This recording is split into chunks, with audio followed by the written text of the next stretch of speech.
Hi guys! For today's video, may pupuntahan ako at isasama ko kayo. Kung makikita nyo sa video, nag-aayos ako or nagre-ready ako kasi nga pupunta tayo sa may Santiago Gentry kasi kukunin ko yung certificate ko ng NC1. So, kailangan na siyang kunin. So, ayan, ready na si Girl Lalu at ready to fight na siya. Ayan na. So, kung makikita nyo din dyan, yung video dyan is nabura ko. Hindi ko na na-videohan yung pinaka-biyahe ko kasi nabura yung mismong camera dun sa helmet ko is nalaglag. So, itong video na to, nakarating na ako.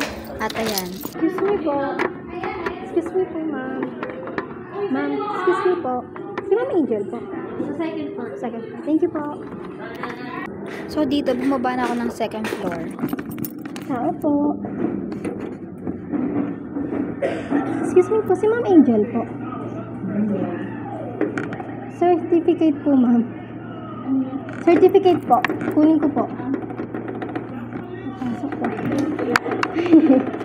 So, sabi dyan ni ma'am, hindi ako nakilala kasi nga naka-face mask ako. Si ma'am naman, hoy! Baba? Apo. Pinapaperma na ako, nakatunayan, nakuha ko na yung certificate ko ng NC1 at wala akong dalang ballpen. Buti na lang sa may desk, merong ballpen. Thank you po, ma'am. Siyempre natapos na ako. Nagpaalam na ako, alam nga naman mag-stay ako ng matagal doon. Nagugutom na ako that time. May tinanong si ma'am kung motor ako. Sabi ko, opo. So sabi niya sa akin, mag-ingat daw ako sa pag-drive. Thank you, ma'am. So guys, ako pa na siya. NC1 to. Hindi pa ako nag-ano ng NC2. Bread and pastry. Binubuksan ko na yung baul ko at doon ko ilalagay ang certificate dahil wala akong bag. May bag ako pero kasya lang cellphone at wallet.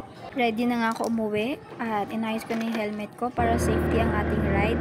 So bumiyahe na nga ako at putol pa din yan kasi nga nawala. Hindi ko na-play yung pinaka button ng camera ko. So, by the way guys, yung dinadaanan ko shortcut yan para mas madali akong makapunta doon. So yan, putol nga yan. Sabi ko sa inyo, enjoy nyo na lang yung view ng aking pinag-shortcutan.